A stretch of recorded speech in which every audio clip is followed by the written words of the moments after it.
Caramel popcorn కోసం బెల్లం తురుముతున్నాను. బెల్లంకి చూడండి ఇట్లా చెమటలు పట్టినాయో. ఫ్రిడ్జ్లో పెట్టినంతసేపు మంచిగా ఉంది, ఫ్రిడ్జ్ నుండి బయట తీయంగానే తడి తడి అయిపోతుంది. ఇట్లా తురుముతారా అని మా మా పిన్ని కూతురు స్నేహ నాకు ఐడియా ఇచ్చింది. ఈజీ అయిపోతుంది ఇట్లా తురవడం వల్ల. కాకపోతే స్పీడ్గా చేస్తే ఇట్లా కట్టు కూడా అవుతుంది. చాలు, ఇంత బెల్లంతో ఎంత పాప్కార్న్ చేస్తున్నానో, క్యారమెల్ పాప్కార్న్ చూద్దాం. పాప్కార్న్ కోసం ఆల్రెడీ ఎండిన కార్న్స్ ఉంటాయి కదా, వాటిని తీసుకొచ్చి బాక్స్లో పెట్టి ఉంచుకున్నాను. ఇప్పుడు మనం కొన్ని ఓన్లీ పాప్కార్న్ చేసి పెట్టుకోవాలి. అంటే సాల్ట్ కానీ పసుపు కానీ ఏం వేయకుండా ఓన్లీ కొన్ని పాప్కార్న్ కోసం నేను ఓన్లీ పాప్కార్న్ తీసి పక్క పెట్టుకుంటున్నాను.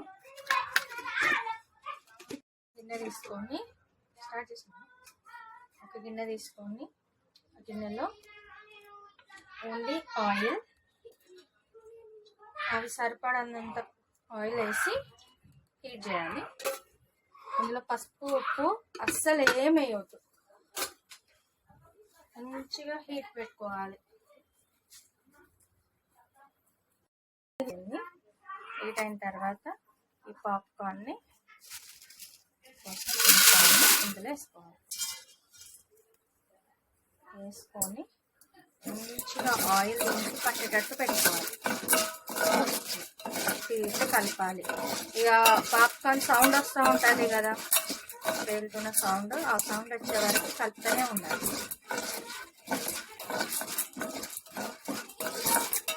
సౌండ్ స్టార్ట్ అయిన ఎమ్మటే మూత పెట్టేస్తే మనకి పాప్కార్న్కి ఎగిరి బయట పడదు అన్నమాట. అప్పటిదాకా మనం కలపచ్చు.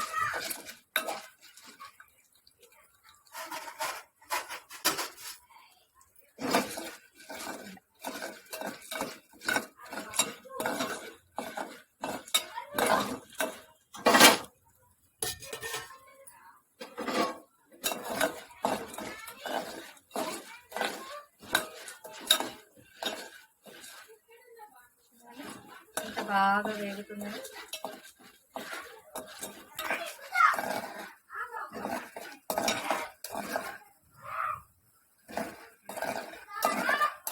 ఇంకా స్టార్ట్ కాలేదు పేలడం, స్టార్ట్ అవుతుంది. ఇంకా అయితే సౌండ్ చూడండి ఎంత బాగా వస్తుందో.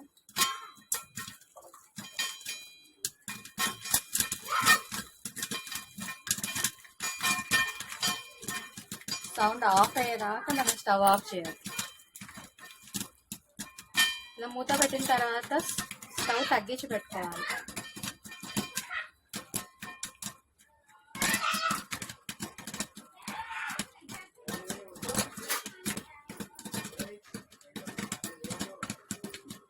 ఎలా పెడుతుంది చూపించిన.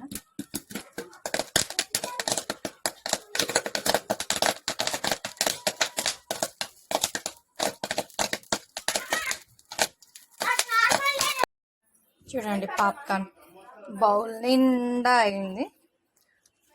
ఇట్లా పాప్కార్న్ రెడీ అయిన తర్వాత మనం ఒక ప్యాన్ తీసుకోవాలి.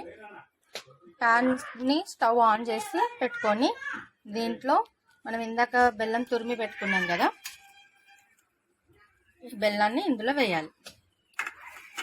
ఈ బెల్లాన్ని మొత్తం తురిమి పెట్టుకున్నందుకు ఈజీగా కరిగిపోతుంది అన్నమాట.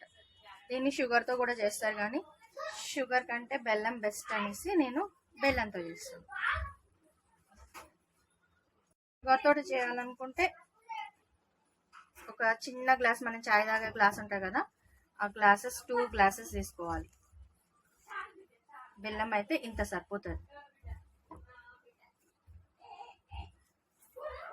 ఇది కరిగేదాకా మంచిగా కలుపుతూ ఉండాలి.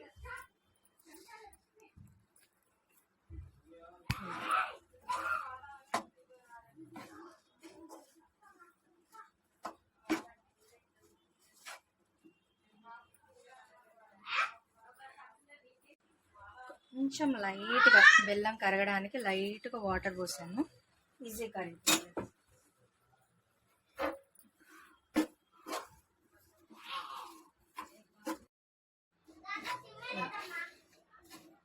బెల్లం ఎట్లా కరుగుతుందో చూడండి.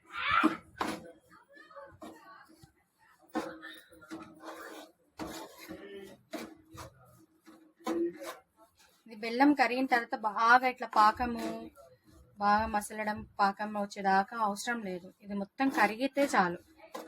కరిగిన తర్వాత దీంట్లో ఈ పాప్కార్న్ వేస్తే కొంచెం అట్లా టాస్ చేస్తే సరిపోతుంది. ఇప్పుడు బెల్లం మొత్తం కరిగిపోయింది చూడండి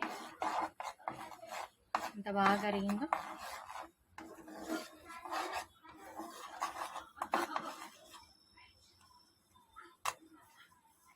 ఇలా బాగా కరిగినాక మనం పాప్కార్న్ తీసుకొని వేస్తాం.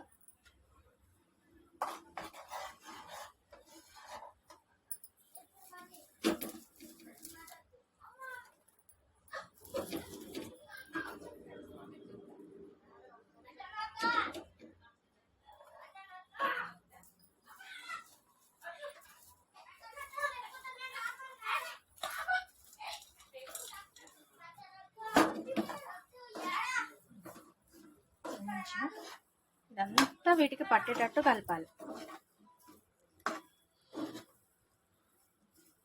అన్నిటికీ మంచిగా పాకం అంటుకునేటట్టు మంచిగా కలపాలి. కలిపినప్పుడు మెత్తగా అనిపిస్తుంది, కొంచెం గాలికి ఆరిపోతే అవే క్రిస్పీగా తయారవుతాయి.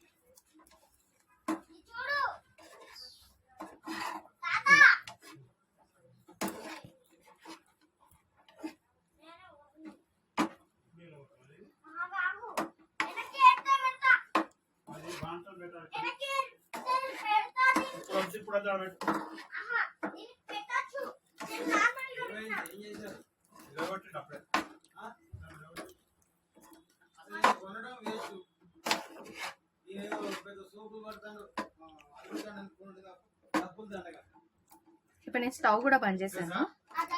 స్టవ్ ఆల్రెడీ ఆఫ్ చేసేసాను. ఇలా ఆఫ్ చేసిన తర్వాత ఇది చల్లబడేదాకా ఉంచాలి, అప్పుడు క్రిస్పీగా తయారవుతాయి. ఇది మొదట్లో తడిపినా కదా, తడి ఉంది మెత్తగా ఉంది అని భయపడతారు. ఏం కాదు, కొంచెం ఆరితే బెల్లం పట్టీలు ఇట్లా మంచిగా గట్టిగా క్రిస్పీగా తయారవుతుందో ఇది కూడా అట్లనే క్రిస్పీగా తయారవుతుంది. కాకపోతే మనం కొంచెం టైం ఇవ్వాలి దీనికి ఆరడానికి.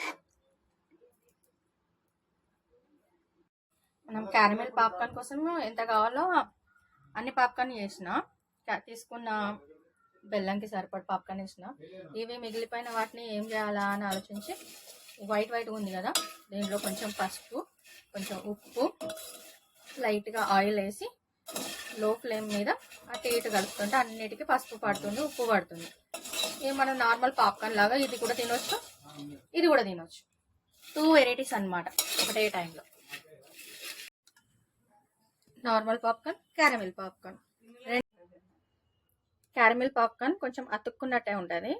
ఇవి బాగా చల్లగా అయితే మంచిగా ఇట్లా దీనికి మొత్తం బెల్లం మొత్తం అతుక్కుంటుంది. ఇప్పుడు దీన్ని ఒక్కొక్కటి విడదీసుకొని తినాలి. మనకి నార్మల్ పాప్కార్న్ ఉన్నట్టుగా ఇట్లా సపరేట్ కాదు. ఎంతైనా ఇది లిక్విడ్ కదా, లిక్విడ్ అతుక్కుంటే ఎట్లా ఉంటుందో అట్లనే ఉంటుంది. ఇప్పుడు సపరేట్ తీసుకొని తినాలి. ఎలా ఉంది?